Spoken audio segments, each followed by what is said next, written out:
Welcome back बच्चों। Hope आप लोग अच्छे होंगे और अच्छे से पढ़ाई कर रहे होंगे। आज की इस वीडियो में हम बिल्कुल लास्ट टॉपिक पर हैं, क्लास 11 के माइक्रो के चैप्टर नंबर 2 कंज्यूमर इक्विलिब्रियम। और आज हम पढ़ने वाले हैं consumer equilibrium in case of to commodities.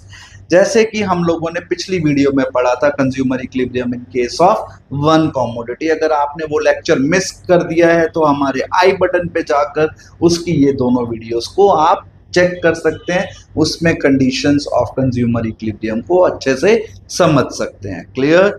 अब हम कंटिन्यू करते हैं अपने topic consumer equilibrium in case of to commodities के साथ में। So let's begin with the topic to commodities case law of equal marginal utility. अभी तक हम अपना पैसा सिर्फ एक कमोडिटी पे खर्च कर रहे थे एज अ कंज्यूमर। अब हम देखेंगे कि हमारे को अपनी सेटिस्फेक्शन कैसे मिलेगी जब हम दो कमोडिटीज को कंज्यूम करेंगे। Okay, we assume that a consumer consumes only two commodities. दो ही कमोडिटी खा रहे हैं भाई, ज्यादा नहीं खानी। पहले हमने एक खाई थी, अब हमने थोड़ी सी अपनी कैपेसिटी को बढ़ा लिया है, तो अब हम दो कमोडिटीज को कंज्यूम कर रहे हैं, एक्स एंड वाई, और उनके दो प्राइसेस है P X and P Y. Simple सी कहानी है, कुछ ज्यादा इसमें दिमाग लगाने की जरूरत नहीं है। In such a case the law of DMU means diminishing marginal utility is extended to two goods. अब क्या है, पहले वो एक गुड पे काम कर रहा था प्रिंसिपल, अब दो पे कर रहा है। डिमिनिशिंग मार्जिनल यूटिलिटी का मतलब हुआ as more and more additional unit of a good is consumed by the consumer, the level of satisfaction goes on decreasing. Similarly, अब हम x में भी यही रूल लागू करेंगे और y में भी। Clear. So same the two goods which the consumer buy with his given income। पहले वो एक कमोडिटी पे खर्च कर रहा था, अब वो दो पे खर्च करेगा। तो इसमें इसकी दो कमोडिटी की एक आएगी condition MUX equals to PX, मतलब उसने जो पैसा खर्च किया उसके लेवल की सेटिस्फेक्शन उसको X कमोडिटी से मिल जाए, और जो पैसा वो Y कमोडिटी पे खर्च कर रहा है उतनी ही सेटिस्फेक्शन उसको Y कमोडिटी से भी मिलनी चाहिए। Divide equation by 1 and 2। सो यहाँ पे क्या हो रहा है, MUX upon PX, MUY upon PY और MU इक्वल्स टू MUM। मतलब जो वो पैसा खर्च कर रहा है उसको उतनी गिवन प्राइसेस पर उसको X से भी उतना ही सेटिस्फेक्शन चाहिए जितना उसको Y से चाहिए। मतलब उसके पास जो पैसा है वो दोनों ही गुड्स की सेटिस्फेक्शन, दोनों ही गुड्स की यूटिलिटी को फुलफिल कर रहा हो।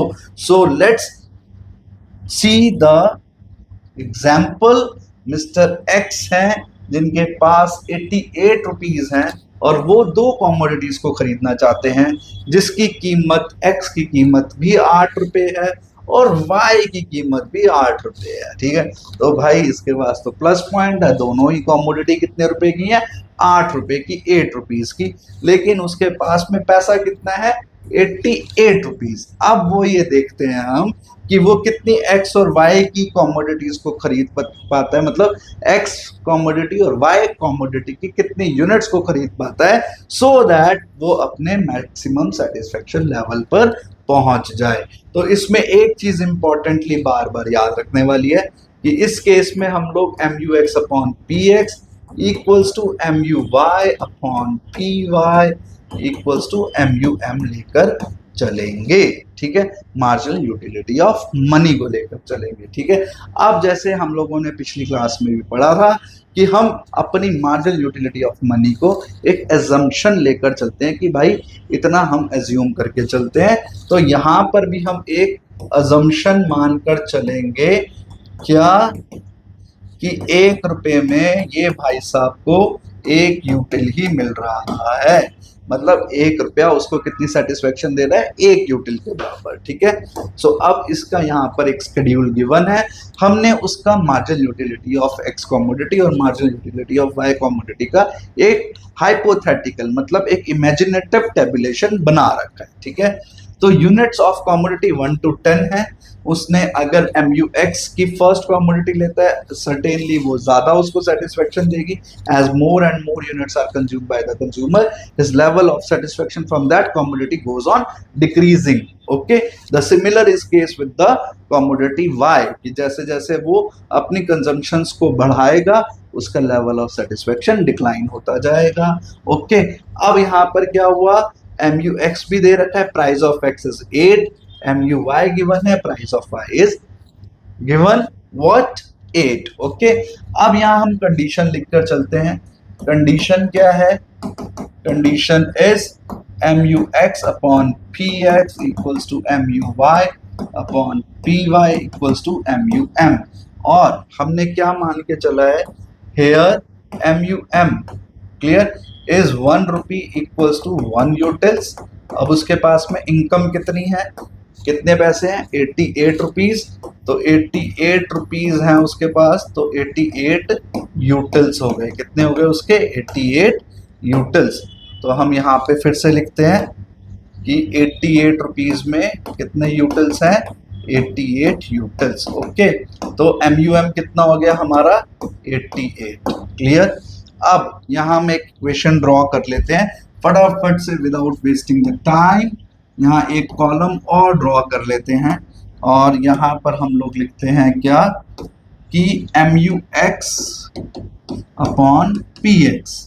तो इसको MUX कितना है? 88 डिवाइडेड बाय 8 11, ये हो गया 8 9 जा 72, 8 8 जा 64, 8 7 जा 8 6, 8 by 5 40, 8 by 4 32, 3 2 and 1।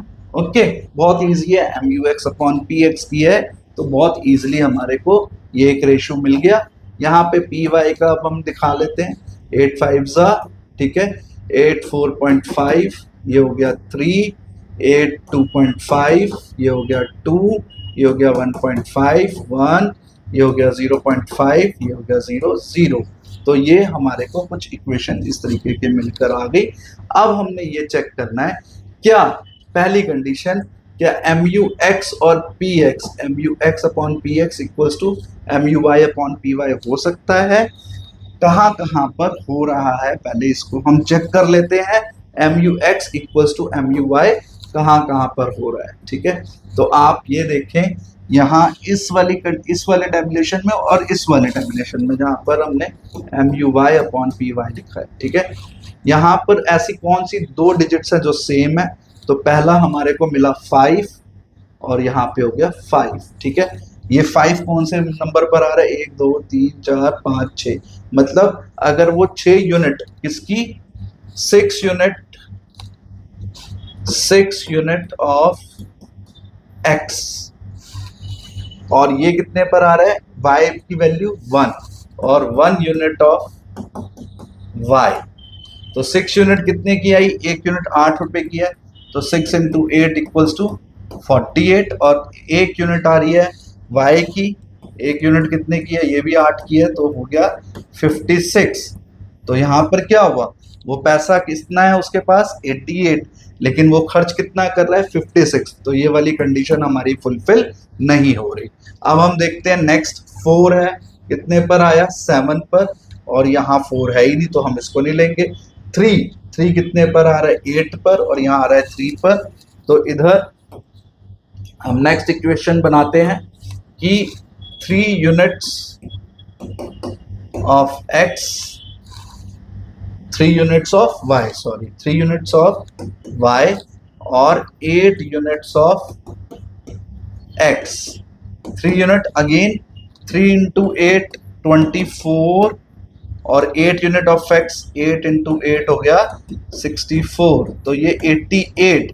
तो ये जितना पैसा वो खर्च कर रहा है उतनी ही उसको यूटिलिटी मिल रही है।